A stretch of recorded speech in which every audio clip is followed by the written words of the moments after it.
Hamna utaratibu wa namna hiyo. Haya mambo baada ya mtu kufariki, mwenye mamlaka ni mama na watoto wake. Hao ndugu watakuja baadaye. Haiwezekani. Haiwezekani. Tunapata wazo tukachukua hati ya kueleze Maenjo hati. Haiwezekani, na ile hati ya kiwanja waliochukua hapa irudi. Haiwezekani. Haiwezekani. Mama, ingia ndani, ukae ndani na watoto wako. Alikuwa analala naye kwanza ili ajue kwamba anafanya kazi au haifanyi kazi. Kinaniumiza eti. Mbona wakati akiwa hai hizi hoja mlikuwa hamzileti, lakini alipokufa ndio mnaleta hizi hoja? Hiyo ilikuwa sikiliza nikwambie, katika kuwekana sawa ndio changamoto ikatokea sawa.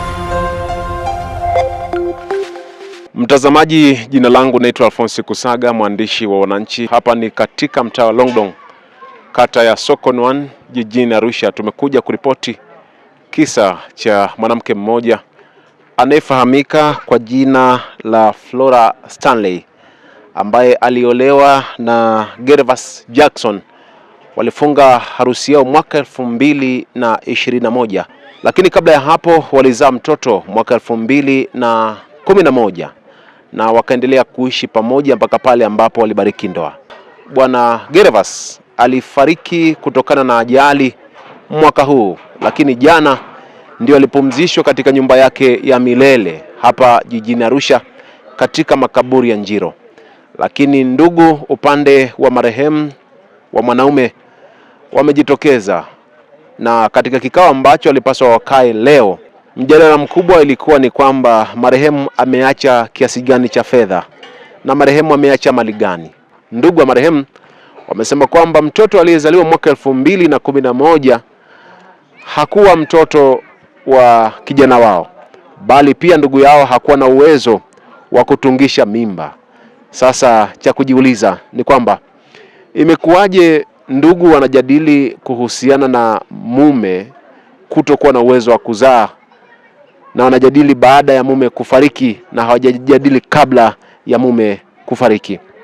Katika hili linaweka maswali mengi, kwa sababu ndugu hawa pia wamechukua hati ya nyumba na wamechukua na hati ya kiwanja kingine ambacho kiko nje ya mji, na wamenunua Flora pamoja na mume wake Gervas. Zaidi sana tumezungumza pia na diwani wa eneo hili. Amesema kwamba haitatokea wala haiwezekani mjane huyu kufukuzwa kwake, kwa sababu alikuwa ni mke halali wa ndoa. Kwa jina naitwa Flora Stanley, ni mke wa marehemu Gervas Jackson Mwambashi. Marehemu amepata tukio la ajali tarehe 2 mwezi wa 8, siku ya Jumapili, saa 3 kasoro. Napigiwa simu, unamfahamu fulani mwenye hii namba? Nikamwambia ndio namfahamu. Ni nani wako? Mume wako.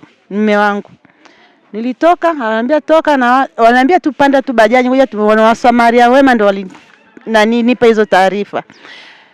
Basi baada ya hapo nikapandisha na wenzangu kwenda wapi? Hospitalini daraja 2. Baada ya kufika pale nikapigia baadhi ya ndugu wa marehemu, nao wakanifuata nyuma. Tumeenda hospitali pale tukashirikiana vizuri, nikaondoka. Jumatatu ndo tukakaa mazishi, ndugu akawa wanakuja nini hivyo. Lakini cha kushangaza, mume nimemzika jana hata kupasuka hajapasuka. Leo hii wamenikalia kikao, wananijadili. Kwanza kikao kilikuwa kianze saa 4 asubuhi. Kimekuja kufanyika saa ngapi? Saa 9 kasoro ndo wanakuja kukaa kwenye kikao. Porojo wanazoongea, wanaongea kashfa, yani watu wazima. Natamani hadi niwangate niwapasue kabisa. Maana hamna mtu mzima anaweza kuongea kauli chafu mbele ya watoto, mbele ya mama mkwe, mama mzazi, wanaongea kauli chafu ambazo zimpendeze hata Mwenyezi Mungu. Mwandishi wa habari, kauli ni chafu mno. Hivi ngoja nikuulize, niongee ukweli tu. Nimekaa na mwanaume takribani miaka 14 15. Nilikuwa na mtoto wangu mmoja. Nikaja kushirikiana naye, nikapata mtoto huyu mmoja basi, ambaye ni enjo wangu wa kike. Lakini mwisho wa siku leo ndugu wetu wamekaa wanakaa kudiscuss. Ndugu yao alipata ajali, sijui akafanywa operation ya mguu, kwa hiyo yeye hana uwezo wa kumzaa, yani hawezi chochote. Je, walikuwa wanalala naye? Wakajua kwamba anaweza au hawezi? Walikuwa wanaishi naye. Kingine wanachokaa kudiscuss eti marehemu ameacha shilingi ngapi. Mimi huko ndani ni benki. Kuna ATM huko ndani inayosoma kwamba mwanaume leo ameacha hela kiasi fulani, ngoja niwaambie eti leo mume wangu leo kaniachia 200,000, 300,000, niwaambie inamuhusu. Ingekuwa ni ndugu yao nampenda, sio angechukua hizo hela zake basi wakakaa nazo kuliko wewe kuniuliza mimi maswali eti mume wako ameacha shilingi ngapi. Zinamuhusu nini? Walikuwa wanamuombea Mungu, wao walikuwa wanamuombea Mungu. Yaani sielewi. Hapa ndani na mgonjwa mama. Kuna mama mkwe wangu ni mgonjwa. Wanakuja siku moja kumsalimia mama. Yaani wawili ndio mara nyingi wao wanakuja. Wengi wao wanaishi hapa tunatembeleana hivi kama familia. Na mimi niliwaheshimu kama wifi zangu, kama mashemeji zangu. Lakini kutokana na huyu ambaye yani amekuja, yani najua kusaga nini. Tamani nimpasue huyo baba. Ni mfupi yenyewe kama mbilikimafu. I say anaongea kauli chafu mbele ya mama yangu, mimi inaniumiza. Alikuwa analala naye kwanza ili ajue kwamba anafanya kazi au haifanyi kazi. Kinaniumiza eti. Nyumba wanadai sasa hii nyumba ni ya familia kwanza. Mimi sina haki chochote. Nyumba tumejenga. Tumejenga naye nyumba na bado ni mume wangu nikamshauri tukanunua kiwanja. Sawa. Na doko. Lakini hivi hati sina. Yaani nilikuwa kama box yani hapa ndani nilikuwa usigeli ya mwanaume yani. Hati wanacho kila kitu, mimi sina haki. Yaani hapa wanachotaka tu ni hela wachukue tu basi. Wanataka hela. Yaani hivi kama hii kiwanja wanasema ulishiana nani na baba yao. Baba marehemu, baba mkwe. Lakini nilimkuta na room hizi. Ya pili jamalizika vizuri. Akanioa, akaniambia mke wangu twende tukaishi pale, maisha ni 1 2 3 tutapambana tukaendeleza. Na mimi hivi kuna mwanaume ndani anaweza kuishi bila mwanamke akafanya maendeleo? Bila ushauri wa mwanaume, kakangu unaweza kufanya maendeleo bila kushauriwa fanya 1 2 3. Nilimshauri kama mume wangu tufanye 1 2 3. Hata kama ni kidogo za kudunduliza hivi. Yaani najua kudunduliza. Ndio tumefunga. Na ndugu najua kuchekesha. Wale wenye kauli chafu ndo wamekimbia. Wenye kauli chafu ndo wamekimbia. Yule pale anasema hana shida. Wenye kauli chafu wajijua na kauli chafu ndo wamejikimbiza kabisa. Maana ni aibu. Mashemeji. Yaani sikujua kama shemeji ni nyoka wa vichwa 7 anaweza kukung'ata yani. Kama mtu anakukazania kukuuliza marehemu kaachia shingapi nini, alafu anakuambia huyu mtoto sio wa kwao. Labda kama unataka kuendelea kukaa hapa yani wewe usijali kuna mgonjwa hapo uendelee yani maneno ya chini tu yani uendelee ili nisaidike niendelee kukaa hapa ili waendelee kunifanya host boy. Host girl. Kwenye hizo hati zako ni nani jina lake? Wifi yangu hapa hayupo. Ambaye anaitwa nani? Anaitwa Maana au Paulina. Ndio mwenye hati zako. Hati ya wapi na wapi? Hii nyumba na Nado.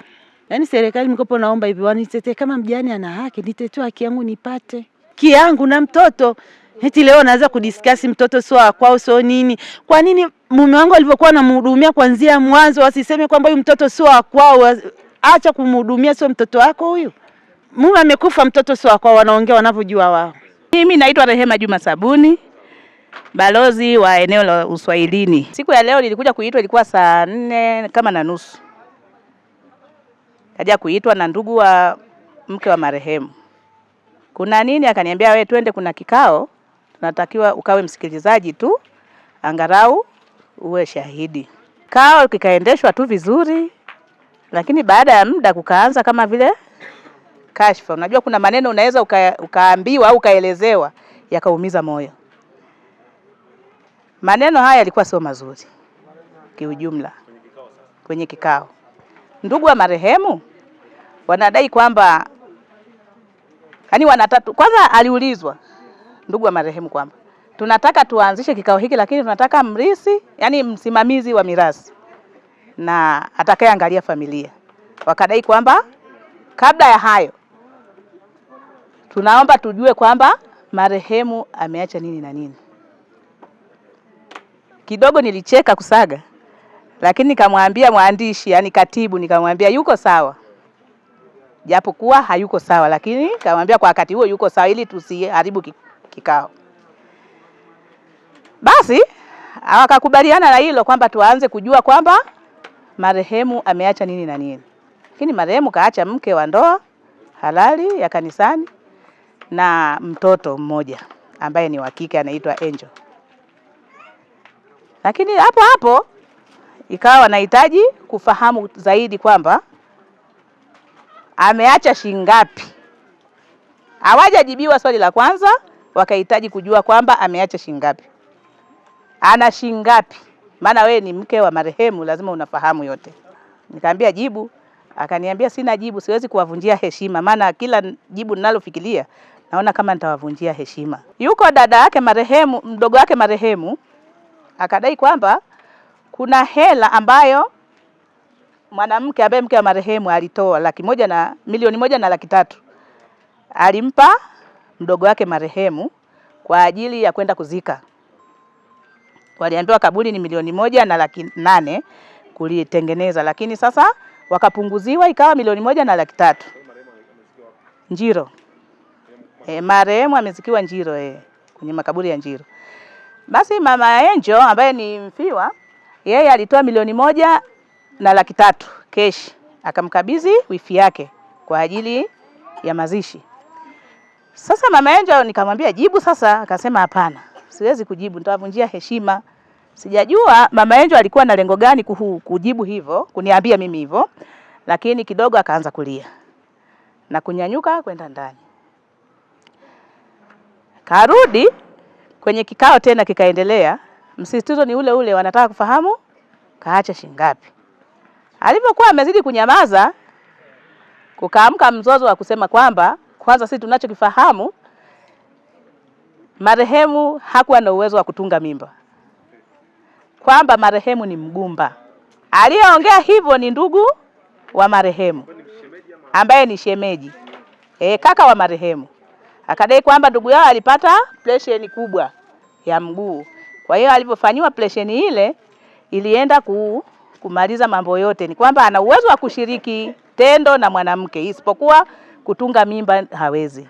Yaani hawezi kuzaa. Hapo ndipo palipoamka nini? Vurugu sasa, na kuanza kulia sana mke wa marehemu pamoja na ndugu wa mke wa marehemu na mama wa mke wa marehemu kuchafukwa vibaya mno, kwamba mimi niliruhusu mlivyokuja kuomba afunge ndoa pasipo kunilipa chochote. Leo hii mnakuja kuongea kashfa kubwa hivi. Kwa hiyo kumbe mlikuwa mnafahamu mtoto wenu ni Anisi. Leo hii iweje muje muombe kwamba anatakiwa afunge ndoa? Maana marehemu na ndugu walienda kuomba afunge ndoa ili mtoto apate ubatizo. Leo hii nakuaje mnakataa mtoto sio wenu? Alipokuwa hai ilikuwa wanaishi vizuri, wanapendana, mawifi nini. Mimi naishi hapo chini yake kidogo hapo karibu na mtoni. Sijai kusikia kelele ya aina yoyote eneo hili. Yaani hawa japokuwa mimi ni balozi, lakini kama mwanafamilia, haki yake tutasimamia, tujue mwanzo na mwisho itakapoishia, lakini lazima apate haki yake. Lakini nilivyoongea pia na wanandugu wa upande wa mwanaume, wanadai kwamba wao hawamfukuzi, isipokuwa tu walitaka kujua ili kwa ajili ya kuweka mambo sawa, ili mtoto huyu ataishije labda, au na mjane ataishije. Sasa mimi siwezi kujua yaliyoko nyuma. Kwa majina naitwa Aurelian Paul Tem.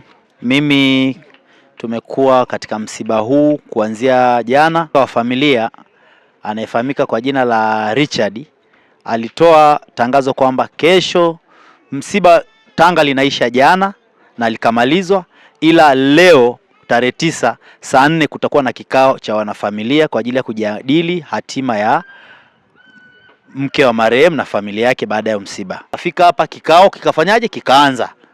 Na kwa bahati nzuri katika kuanza kikao mimi nikachaguliwa kuwa katibu wa kikao hicho. Mke wa marehemu akatoa duguduku yake kwamba alitengwa kuanzia jana na upande wa mume wa marehemu, hata kwenda kumchukua mume wake mochwari hakuambiwa, na ndugu za marehemu hawakupata kushirikishwa kwa jambo lolote.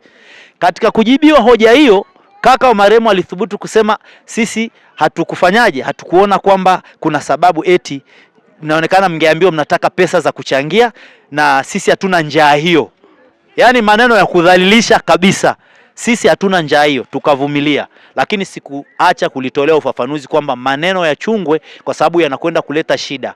Hapa hatuja kukudhalilishana. Tumekuja kwenye kikao.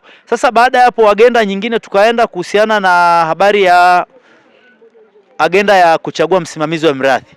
Ndipo hapo sasa kulipotokea ndugu mmoja wa marehemu anasema eti mke wa marehemu atuambie ana hela ngapi na kiasi gani, na huko kwenye store ya mume wa marehemu kuna nini.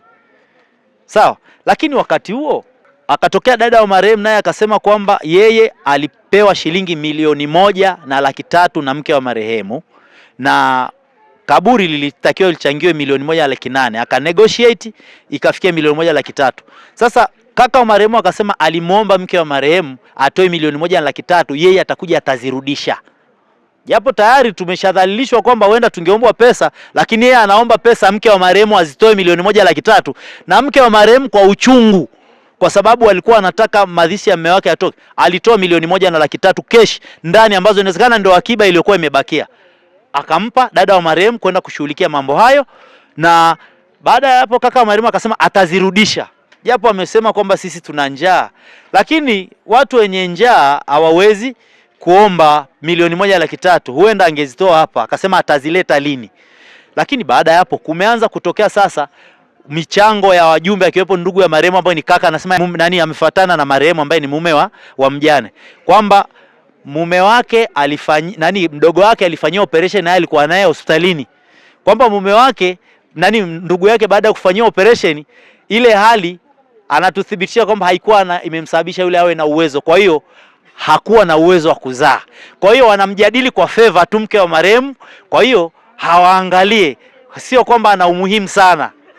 Jambo lilizusha taharuki sana na hakuna aliyeweza kunyamaza kwa udhalilishwaji huo. Kwa hiyo mke wa marehemu alichukia na kuumia pasipo kujali roho mbaya, ukatili na maneno magumu. Mke wa marehemu alishindwa kuvumilia, akarudi hata ndani. Hao ndugu waliweza kujua kwamba alifunga naye ndoa na amezaa naye mtoto mmoja, lakini kwa udhalilishaji huu kwamba huyu mtoto wake leo kumbe yuko hapa kama house girl, kumbe hata hana chochote, kumbe hata mtoto sio wako. Lakini mwandishi anayejua kwamba marehemu alikuwa ni baba na ni mume ana uwezo wa kuzaa, sio ndugu ya marehemu, ni mke wa marehemu ndio aliyompenda na kumuoa. Atamuoa, alikuja kuwa pambo kwamba ni house girl ndani, anatuthibitishia. Kwa hiyo mwandishi, jambo la udhalilishaji hili halikubaliki. Alafu akaleta hoja, mdada wa marehemu anasema sisi tulinunua kiwanja, eti kwa hiyo hichi kiwanja tulisema kwamba kitakuwa ni cha familia. Lakini kwa taarifa zinazotoka kwa mke wa marehemu kwamba mume wa marehemu alikuwa tu anawasiliana vizuri na ndugu zake, na baadhi ya hati ya viwanja viwili ikiwemo ya hapa aliwapa wale. Kwa hiyo inawezekana kumekuwepo na mbinu mbadala ya kudhulumu haki ya mke wa marehemu ambaye ni mke mwenye ndoa, na ndoa ya mke wa marehemu ni ndoa ya halisi, ambapo ndio haki ya mkataba wa maisha ya ndoa yeye na mume wake, ndio haki yake ilipokaa. Kwa kweli serikali inabidi kwa kweli isimame imara juu ya kusaidia wamama wajane. Mambo ya kizamani kabisa kukaa na kutaka kumnyanyasa mke wa marehemu ambaye hana matumaini tena ya mume wake aliyokuwa anashirikiana naye kumtafutia maisha na kusomesha watoto wake. Leo unaingia kumuonyesha kwamba haya maisha hayawezekani. Jambo baya sana mwandishi. Kwa kweli sheria itabidi ichukue nafasi yake, na hatutakaa nyuma hili, na kila aliyoona hili linawezekana atalijutia kwa namna yoyote. Wakati wa kufunga ndoa wameniomba, mama, tunaomba tufunge ndoa kwa ajili mtoto huyu mjukuu wako aweze kupata kipaimara. Nikaridhika kwa sababu sijaona ugomvi wowote wala hamna aliyegombana na mimi. Leo hii mtoto wangu ambaye amefiwa, hata mumewe hajamaliza siku 2, anaulizwa mali za marehemu, anaulizwa pesa, anaulizwa viwanja, anaambiwa na shemeji kabisa, mtu mzima. Kwanza ndugu yetu alikuwa hana mbegu ya kuzaa, kwa hiyo huyu mtoto sio wa kwenu. Hivi mimi kama mimi ni mama niliyemzaa huyu mtoto na nikawavumilia, leo hii nafanyaje mtoto wako anazalilishwa hivyo? Nilichochukua jukumu nikamwambia kama hawajazaa na sijalipwa chochote, inabidi niondoke na mwanangu na nyie mmalizie msiba wa ndugu yenu wenyewe. Wao wanachokitaka ni mali na hawamtaki huyu binti baada ya mume kufa. Muhsini Ramadhani, diwani wa kata ya Sokoniwani. Nilipewa taarifa na mheshimiwa balozi wa eneo hili kwamba kuna ndugu wa marehemu wanamtoa mke wa marehemu kwenye nyumba yake. Lakini nilitoa maelekezo, nikamwambia balozi waambie watu hawana mamlaka. Lakini mgogoro bado ukaendelea kuwa mkubwa, ukaendelea kufukuta na watu wakaendelea kujaa. Ndipo nilipofika nikatoa maelekezo kwamba ndugu wa marehemu hawana mamlaka kwa sasa ya kumtoa mke wa marehemu ndani ya nyumba yake pamoja na watoto wake mpaka vyombo vya kisheria ikiwemo mahakama itakapotoa maamuzi mengine. Mamlaka walionayo kwa sasa ilikuwa ni kuangalia namna ya kumlea mke wa marehemu mke ambaye amefiwa na mume wake, sio kumtoa. Sasa ndugu walikuwa wanang'ang'ana kumtoa mke wa marehemu, lakini pia walikuwa na bibi mtu mzima ambaye ni mgonjwa alikuwa ndani, lakini kwa sababu maeneo haya ni jirani, alipo nyumba ya msiba na ndugu wa marehemu zipo jirani, tumemchukua yule bibi mgonjwa tumempeleka kwa ndugu wa marehemu. Mama mjane amebaki kwenye nyumba yake na msiba unaendelea pale. Mimi nilichojifunza ni tamaa ya dunia, hizi nyumba, magari, kila kitu, mke mzuri, watoto wazuri, pesa, hivi vitu vyote tunaviacha duniani. Tuwe na ile mioyo kwamba huyu bwana amezikwa jana Njiro, lakini amelala kaburini siku moja, siku ya pili mgogoro unaanza. Nimewasihi ndugu wa marehemu, kama wana utaratibu mwingine wowote wa kwao, wafate taratibu za kiserikali, ikiwemo ofisi ya mtaa, ofisi ya mtendaji, kwa mkuu wa wilaya. Ikishindikana waende mahakamani wakapate haki yao. Lakini kwa sasa mtaa wa Longdong upo shwari, kata ya Sokoniwani ipo shwari. Ndugu wa marehemu ameondoka, mama mke wa marehemu amebaki ndani kwake na watoto wake, na sisi kama mtaa tunaendelea kumlinda, kumtunza na kuendelea kuangalia ule msiba mpaka siku ya 3 itakapoisha. Swala la hati, ndugu wa marehemu amechukua hati na cheti cha kifo. Sasa sisi serikali ya kata Sokoniwani, Jumatatu tutawapelekea barua ya wito, siku ya Jumanne tutavirejesha vitu vyote kwa mke wa marehemu. Hakuna mtu alimfukuza mke wa marehemu kwamba eti hataki kukaa hapa ndani. Kuna mtu aliyemfukuza au alisema hapa sio nani kwake? Hata mdogo wangu alisemaje, hapa hataki kutoka, lazima akae. Lakini nashangaa katika kuongea watu wamekurupuka, wanakuita wewe sawa. Mara sijui polisi, kama ni mahakamani twendeni, kuna mambo ya DNA yatapimwa, kwa sababu hii sio kwamba kitu kinaisha siku moja. Hii nyumba tumesema hivi, mke wa marehemu akae hapa sawa. Hakuna mtu aliyemfukuza. Nani aliyemfukuza? Hakuna mtu aliyemfukuza. Sasa wanakuita wewe, wanakusumbua bure ndugu yangu, yani nao unasumbuka bure. Au lakini usiko kazini, wewe umelipwa. Unajua hayo mambo ni zaidi yako kisheria, sawa. Hiyo tukisema kwamba sio kwake, mimi sijasema, lakini tukisema hivyo kuna utaratibu wa namna sawa, mpaka itafikia point hiyo ithibitishwe. Hata mahakamani mkienda sawa, mtaambiwa mtulie, mlete nini vielelezo sawa. Hata mtu akifa miaka 100, unasikia, hata mtu akifa miaka 100 lakini bado nini, bado ina nani. Lakini kuhusu, lakini mbona wakati akiwa hai hizi hoja mlikuwa hamzileti, lakini alipokufa ndio mnaleta hizi hoja? Hiyo ilikuwa, sikiliza nikwambie, katika kuwekana sawa ndio changamoto ikatokea sawa. Yaani wakati akiwa hai mlikuwa mnajua kwamba ndugu yenu hana uwezo wa kuzaa, hamkuwa mnamwambia kwamba mtoto sio wa kwake. Ilikuwa lakini baada ya yeye kufa mnasema mtoto sio wa kwake. Hapo inakuwaje? Mtoto sio nani, sio kwetu. Kwamba hapo inakuwaje? Mtoto ambaye amezaliwa si wa kwenu. Sikiliza. Inawezekana kwa sababu kutokana na nani historia ya ndugu yetu sisi ndio tunaijua sawa. Sasa kama kuna watu wanataka kwamba kudhibitisha kwamba ni wa kwake, sikuna tatizo zake nani ndugu yangu. Sasa ndio kwa nikasemaje, wewe wamekusumbua bure kukuleta hapa. Huyu mama hakufukuzwa wala nini. Nyinyi kwani ndio mlikuwa mnalala na huyu ndugu yenu? Nani? Tunamjua, maana sisi ndio tuliyemuuguza kila kitu sawa. Lakini unajuaje? Kwani mtu si anaweza tu Mungu akamsaidia? Sawa. Kuna taratibu zake sawa. Sawa. Ngoja. Sasa unaona shida iliyotokea ndio hiyo. Hiyo ndio shida iliyotokea. Hiyo ndio shida iliyotokea. Akiwa hai, unaona? Hiyo ndio shida iliyotokea sawa. Unasikia bana? Amekufa leo hii. Rudi hapa. Tulia. Wakati uko hai. Amekufa leo hii. Njoo hapa. Sikili. Maswali kwa majibu. Kwani tuko mahakamani? Kitendo kizai haramu. Ngoja. Mahakamani hapa. Ni mahakamani. Akiwa zai. Tupe jibu. Akiwa hai.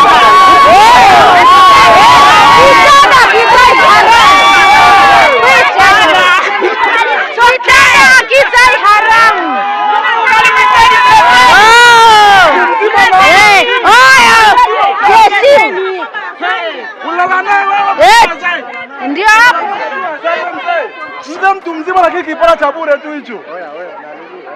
Wewe mzee ni mimi nasema wewe. Tunamjua bila kuliko tani ndugu zake. Acheni ujinga nyinyi watu wazima. Tumieni akili. Msitumie pombe. Hatujaelewa bado. Kitanda kizai haramu.